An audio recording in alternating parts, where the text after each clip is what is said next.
Hi, it's David Savoy. I'm the Artistic Director of the Sudbury Theatre Centre, and we have just announced our 2011-2012 season, which is our 40th anniversary.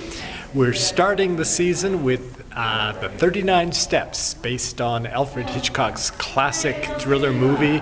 It takes the entire movie and puts it on stage with a cast of 4 actors. There's trains chases, there's airplanes, there's machine guns, there's murders, there's mystery. And we follow that with Waiting for Godot, which is probably the classic play of the 20th century. And we're really excited because Mr. Norm Foster, who's probably best known as a writer, he was here earlier this season in a production of his play Skinflick, will be a part of that cast.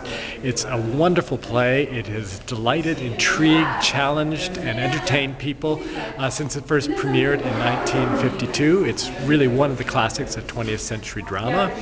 Our holiday production this year is Beauty and the Beast, based on the very familiar fairy tale. It's adapted by a Canadian writer, Warren Graves. It tells the story of what really lies beneath the gruff exterior of the beast. It's about finding the true heart and the true story of love.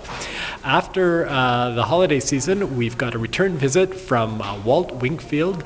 Rod Beatty and his character Walt Wingfield is part of the Wingfield saga. This is his 7th play.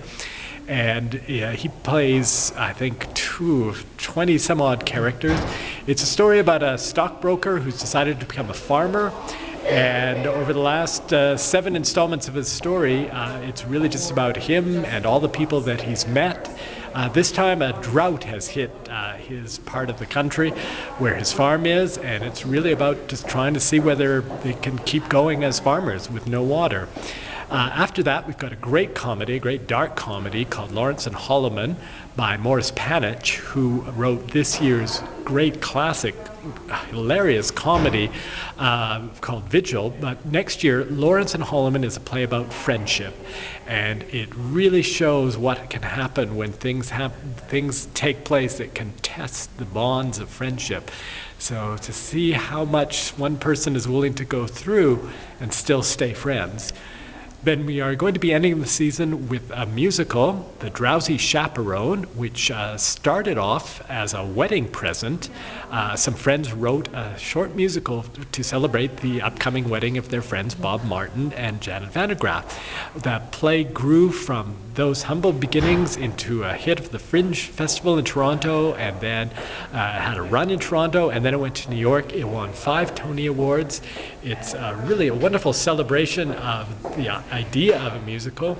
It's about a man who lives all alone in his apartment. He loves musicals, and he puts on the record of his favorite Broadway show from 1928, The Drowsy Chaperone. And as he plays the record, the musical comes to life in the middle of his apartment. And watching the musical is a little like watching a DVD with the commentary on, because as the play unfolds in his living room, he interrupts the action to tell the audience all the backstage gossip about who the actors were, which parts of the play he liked.